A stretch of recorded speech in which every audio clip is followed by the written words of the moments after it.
Hi you guys, Herpetology 101 here, coming at you with my second official YouTube video. It's been about 9 weeks this past Friday since I had my tegu, and she's grown exponentially. She had green head, green down her back. It was faded. It was, starting to go away, but it's completely gone now. She's gotten so much bigger. She's trying to hide right now by her little hot box I set up for her over here in the sunroom, but I'll show you more of her at the end of the video. As you can see, this is our sunroom, which no one even uses, really, not the kids or nothing. And she had this whole area to roam in, hence the duct tape over there in that corner by the bookcase. However, I think with her being small, she wasn't really secure with how large and open the space is in here. She was always trying to hide in the corners, and I just don't think she felt very secure. She's used to being in a little box, and then she comes here and I give her all this open space. So for now, temporarily, what I did was I sectioned off a portion of the sunroom. I'll show you here, and I just used like 2x6s with cheap corrugated plastic that I know she could bulldoze over when she's bigger. But when she's bigger, I'll open this up and she'll have the whole sunroom, and there won't even be any need for the duct tape because she'll be too big to get behind there. But anyway, it's a pretty nice size section still that she has to roam around in while feeling more secure, and I don't really have to worry about her getting anywhere she shouldn't get into, and I can sit right there on that pillow and pet her and interact with her and let her roam around. But anyway, these are just cheap $15 a sheet corrugated plastic. I only needed one. It's an 8x4 feet section of it. This stuff is great. I mean, it's cheap, water to beat off of it if you need to use it for other applications. But anyway, so I just stapled it to these little 1x2s or whatever they are and attached it to the frame on the bottom. And that's a leftover package of some mice fuzzies I just gave her. Some duct tape there on the edge. It didn't quite meet up completely, but this space in here from her 4x2 by 2 millimeter enclosure where I have it started, back there to this is about 5 feet, a little over, and from there, the front of the box to the back of the wall here, and there is a door there to go outside, is about a little over 8 feet. So basically she has an 8x5, 5.5 foot area to roam around in right now. And like I said, I added this external basking light up, just with a 90-watt flood bulb that she can go in there and lay and keep warm, so I can stay out with her longer. Plus she's kind of drawn to that area, so I don't have to chase her around, and I can kind of pet her and everything like that. I had added one of these Zilla guys, which monitors humidity and basking temperatures. So I have the one sensor here suspended just above the basking rock to give me the ambient air temperature around the basking area. And then there in the center of the cage I have the humidity probe, and over there is a probe for the cool end with one of those little $10 digital, I think it's Zoom Med makes that one, over there to measure the temperature in the cool end. And that's a nighttime bulb I do use, even though it's summer. It just gives the cage a nice, high 70 degree range and low 80 in that corner. And I'll probably need it in the winter for sure, because this room doesn't have separate heat and air conditioning. It's just whatever comes over from the rest of the house. But anyway, this little Zilla deal here, it says that the basking area is 95 degrees, and the lid's open, so it's a little higher when the lid's closed. But that's not the basking surface temperature. That's just the ambient air temperature around the basking area. 39% humidity in there right now, which I know is low. It goes up a bit when I close this lid. This is plexiglass in here, And over there I added a sheet of that corrugated plastic just to close off a little bit more of the area because I was losing humidity. And there's still plenty of ventilation over here, and it's far enough away from that light it doesn't get hot. So the humidity does go up and stay up when I close the lid. So also the basking surface temperatures with the handy dandy temp gun I have here usually read 120, 130, 115 to like 135, and that one hot spot. There were 2 stones in here at one point, and the hide ran in from the back and she went under this way with 2 bricks. She's pretty much outgrown that hide, so I got rid of those 2 rocks, and now there's a brick here and here. This whole area is pretty much excavated, and I got rid of the sheet moss. The sheet moss, I could drench it, soak it, and within a couple of hours it was dry again. It was terrible at retaining moisture. So what I went with is the Zoo Meds New Zealand sphagnum moss, okay, which really retains the moisture. I mean, I can spray it and 2-3 days later come back and it's still damp, even over there, okay. Underneath these lights it'll still stay damp.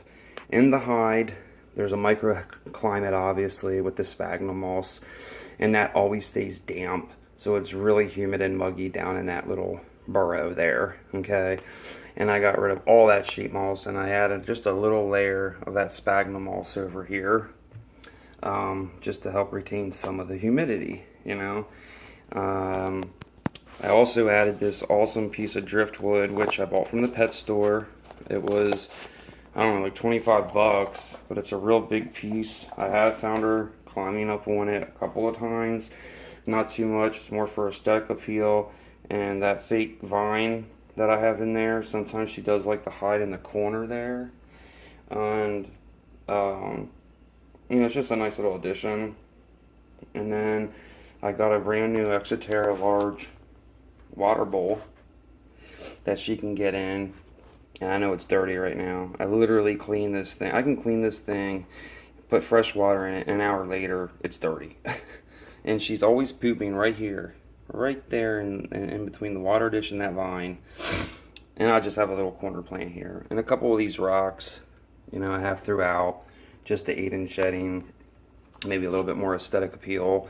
These I did find outside. Of course, I washed them with bleach water, rinsed them, boiled them, baked them, and all that deal. And I said in my first video, there's almost probably like 8 or 9 inches of dirt here, just regular topsoil from the hardware store, and it gradually goes down to this end, which is probably about 5 inches or so,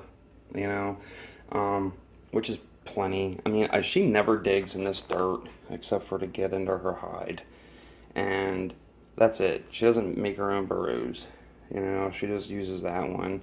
And if she does dig, it's literally just to bury herself. She doesn't make like a deep hole like a savanna monitor. They will just kind of bury themselves. And just as long as they're hidden, that's all they care about. They don't need to go deep, apparently. What else did I add here? I still have the 2 humidifiers. I have that one, a digital timer. Oh, back up. That is a dimmer switch for the floodlight.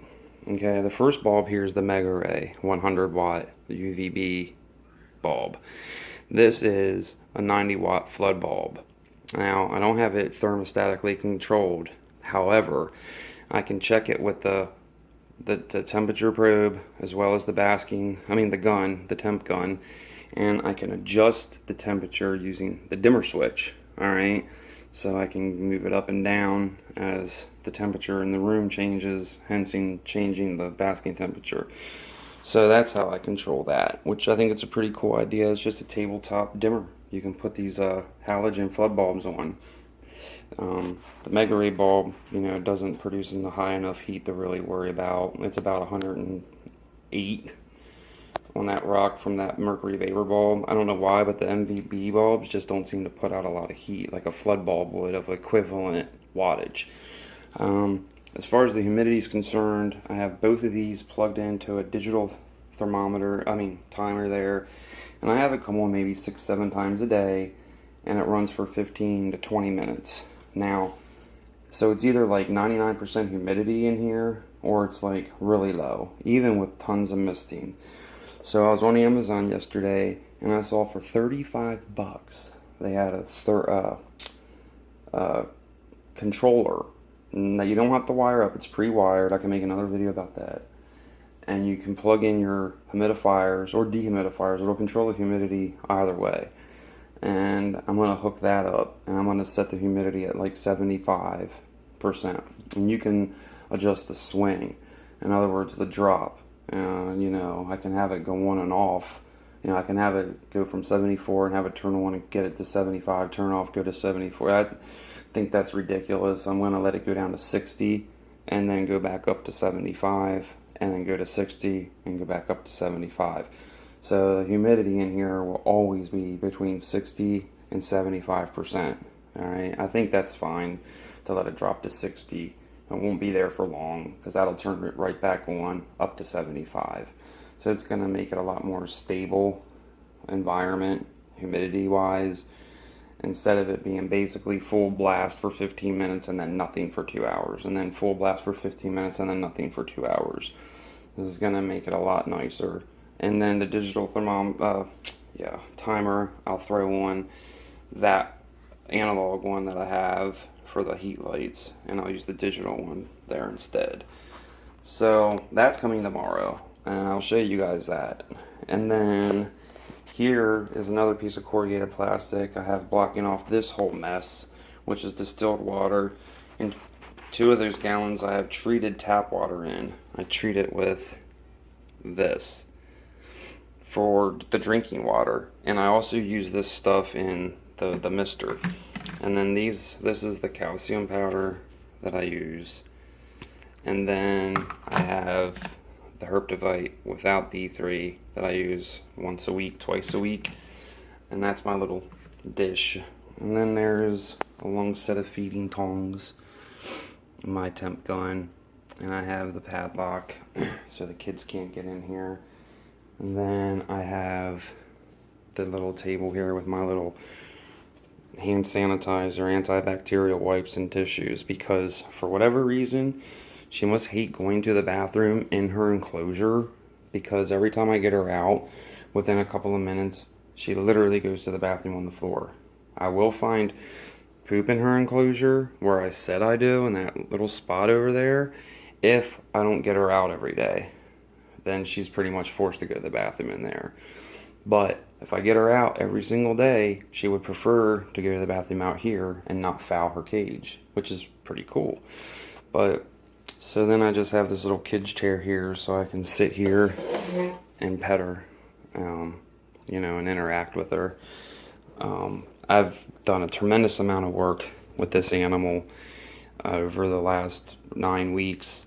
I did the water technique maybe once and scrapped it. I didn't like it. I sat in an empty bathtub with her 2 times, and I used a piece of black, like, rain spout water, like piping, it's like ribbed, and it's black, and then the water can divert it wherever you want it to go. I used a section of that I would put in there, and then when she would come out and kind of get scared of me, she'd go into it, okay? And then I would take the whole tube out and set her on the floor. And she'd eventually come out and walk around, interact with me. And then to put her back, I would just kind of scoop her up and put her back. And then that's how I would get her in and out of her cage. I did that for about 2 weeks or so. And basically, I figured, well, if I'm picking her up to put her back in her cage, I'm just going to start picking her up to take her out of her cage. Honestly, guys, I was scared that she might whip me or bite me. Because in the beginning, man, she did do some hissing and puffing and huffing and tail whipping, and it's a little intimidating when you're used to nothing but bearded dragons and leopard geckos and stuff. To have an animal do that. But honestly, she never came at me. She never bit me. I'm sure that day will happen. But she's not aggressive. Anything she ever does is in a defensive thing, like just out of being fearful. She's not aggressive. And right now, she's still hiding behind this tub, which was just a plastic tote. I cut out a huge hole in it here and sanded the edges so they weren't sharp. Shoved it with towels and one of my shirts that I had been wearing for scent, I guess. And she will go in there and I'll pet her. But I think with me standing here and talking and moving around, she's kind of, you know, scared. But look where this tail is. Tail is there. Then you got this thing, okay? And then her head is right there. So that's how long she is. I'm thinking she's like probably, I don't know, 17 to 19 inches. But as far as taming goes, that's all I did. I just spent massive amounts of time up here with her. Like, I'm talking literally 2 hours a day, every single day, for weeks. And maybe after 6 weeks of that, I started going maybe a day without interacting with her to give her a break. But I still pretty much come up here every single day. She used to run, if she was out basking, she'd run and hide when I would come in to put her food in, you know. But as of the last couple of weeks, I'd set the plate of frozen ground turkey, chicken liver, beef liver, blueberries, you know, mixture I make up. I sit it on top for a couple hours to dethaw, and then I put it on her cage. But now I think she recognizes the plate. That's just a little plastic pot plate thing.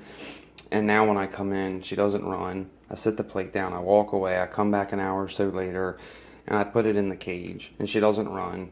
You know, she might kind of like, I don't know, seems like she's like more alert. You know, she's not so relaxed around me yet, but she lets me put my hand in there, set the dish down, and she'll even eat in front of me. She'll feed for me off the tongs, she'll eat in front of me, she'll drink in front of me. So I take that as good signs, because that's when they're vulnerable. When they're eating, drinking, resting, they're vulnerable. So if your animal, lizard, can eat and drink in front of you, then I would say, take food from you, I would say then you're starting to build that trust and that relationship with that animal. But this video is going way longer than I thought it was gonna. But that's pretty much all I got for now. I'm just gonna keep on keeping on. Please comment, let me know how you think I'm doing. If you want to see that video of that pretty cool looking controller I'm getting tomorrow, let me know. I'll make a video of that. And also I had an idea about when she was older, and I'll bring that up in another video. But basically I was thinking about putting an actual like low wall here with a gate, putting basking lights here. That's brick from an old fireplace. It's not being used anymore. And that would be her basking spot with the lights suspended over top, Mercury vapor bulb and all. Then I'd put a plastic bin over here, much like we have there, over here in this corner. Get rid of all this mess, and that would be her hide. Have a humidifier dumping down on that spot, and have another one dumping down on this spot where she'd be basking, so she'd have her humidity there and there. And then, you know, that'd be it. It'd be like an open room enclosure, so to speak. So let me know what you think about that, and thanks for watching and tugging it out this long video. I appreciate it, and I look forward to hearing from you. And I want to put a special thanks out to Trey Beck. He was the first and only person to comment and actually interact with me through YouTube on my setup. Thank you, man. Really appreciate that. And you're doing an awesome job. Make more Poseidon videos. Bye.